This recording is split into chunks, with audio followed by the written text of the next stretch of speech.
শত্রু সবসময় শক্তিশালী বিষয়টা কিন্তু তা না। অনেক সময় দেখা যায় যে শত্রুর তুলনায় মিত্রদের শক্তির পরিমাণটা অনেক বেশি, কিন্তু শত্রুকে মোকাবেলা করতে পারছে না। মেইন কারণটাই হচ্ছে ইউনিটি ইজ পাওয়ার, একতাই শক্তি। এই শব্দটা ভুলে যখন কেউ কেউ শত্রুর সাপোর্টিংয়ে কাজ করে যায়, তখন স্বাভাবিকভাবেই মিত্রদের মধ্যে একতা তৈরি হয় না, আর এইটার ফায়দা সবসময় শত্রু নিতে থাকে। অলরেডি আমরা মধ্যপ্রাচ্যে নতুন এক যুদ্ধের দামামার দিকে যাচ্ছে। যদি এই যুদ্ধ শুরু হয় তাহলে আপনি জেনে রাখেন যে ভবিষ্যৎবাণীগুলো আছে প্রত্যেকটাই বাস্তব হতে যাচ্ছে। ইভেন তৃতীয় বিশ্বযুদ্ধ শুরুই হয়ে যাবে। ইরানে এত পরিমাণ বোমা মারবে আমেরিকা, যেটা ইরান কখনো কল্পনা করে নাই অথবা এর আগে কখনো দেখে নাই। ডোনাল্ড ট্রাম্পের এমন বক্তব্যকে কেন্দ্র করে মধ্যপ্রাচ্যে যে উত্তেজনা তৈরি হয়েছে, সেই উত্তেজনায় আমি ধন্যবাদ জানাচ্ছি আরব রাষ্ট্রগুলোকে। তবে পশ্চিমাদের উপর নির্ভরশীল না হয়ে আপনারা সামরিক খাতকে ইরানের মতন ডেভেলপ করুন, তুরস্কের মতন সমৃদ্ধ করুন, অর্থনীতিকে চাঙ্গা করুন, নিজেদের মধ্যে ব্যবসা বাণিজ্যের প্রসার ঘটান। যখন আপনার কাছে মেশিন থাকবে, জিনিস থাকবে, পৃথিবী আপনাকে মানতে বাধ্য। লাইক চীনাদেরকে দেখেন। আমি ধন্যবাদ জানাই আমাদের আরব রাষ্ট্রগুলোকে। যদি ইরানে যুক্তরাষ্ট্র হামলা চালায় তাহলে আরব রাষ্ট্রগুলো তাদের ভূমি এবং আকাশ ব্যবহার করতে দিবে না আপনার আমেরিকাকে। মধ্যপ্রাচ্যের যে দেশগুলো আছে তাদের এমন সিদ্ধান্তে মধ্যপ্রাচ্যের রাজনীতিতে আরও এক মোড়, আর জিনিসটা ইরানের জন্য যথেষ্ট পজিটিভ। এখন মধ্যপ্রাচ্যের ভূমি আকাশ কেন ব্যবহার করা দরকার আমেরিকার? এবার আসেন এই যে বাহরাইন নামক রাষ্ট্রটা, এখানে আমেরিকার নৌবহর, ষষ্ঠ নৌবহর কিন্তু এখানে।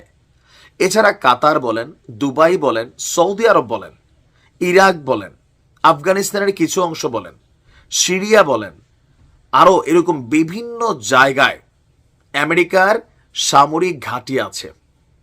যেই ঘাঁটিগুলো আরব রাষ্ট্রগুলোকে নিরাপত্তা দেওয়ার নামে, কার কাছ থেকে নিরাপত্তা? ইরানের কাছ থেকে।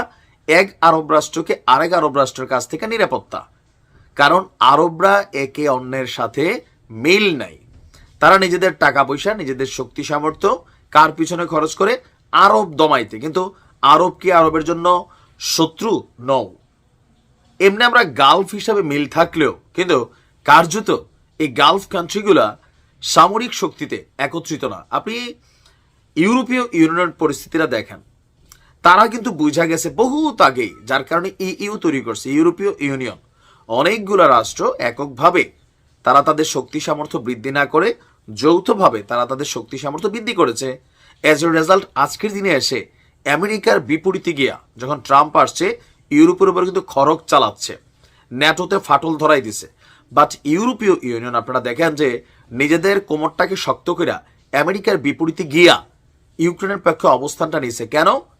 যদি কোনো একক দেশ চাইতো এটা সম্ভব হইতো না। তো আরব রাষ্ট্রগুলোর মধ্যে এই ইউনিটিটা এখন যেটা আমরা দেখছি, এটা যথেষ্ট পজিটিভ একটা ভূমিকা রাখবে। আর এই মধ্যপ্রাচ্যের রাষ্ট্রগুলোতে আমেরিকার যে স্থল এবং জলজ ঘাঁটি অথবা যে নাভাল বেসগুলো আছে, যেখান থেকে যুদ্ধ বিমানগুলো তারা উড়াই নিতে পারবে, এই রাষ্ট্রগুলো যদি তাদের ভূমি এবং আকাশ ব্যবহার করতে না দেয়, তাহলে আমেরিকাকে লড়াই করতে হবে সরাসরি আমেরিকা থেকে। আর এটা যুদ্ধের ব্যবহার, যুদ্ধের পরিস্থিতি ভয়ঙ্কর আকার ধারণ করাবে। আরবদের এই মোড় নেওয়া ইরানের জন্য বিশাল একটা সাপোর্টিং। তা আমি মনে করি আগামী দিনগুলোতেও নিজেদের মধ্যে এই পরিস্থিতিটা বা এই ঐক্যটা ধরে রাখা জরুরি। তাহলে যে কোনো প্রেক্ষাপটে যে কোনো শত্রুর বিরুদ্ধে লড়াই করতে পারবে। ধন্যবাদ জানাই আরব রাষ্ট্রগুলোকে। ভালো থাকুন।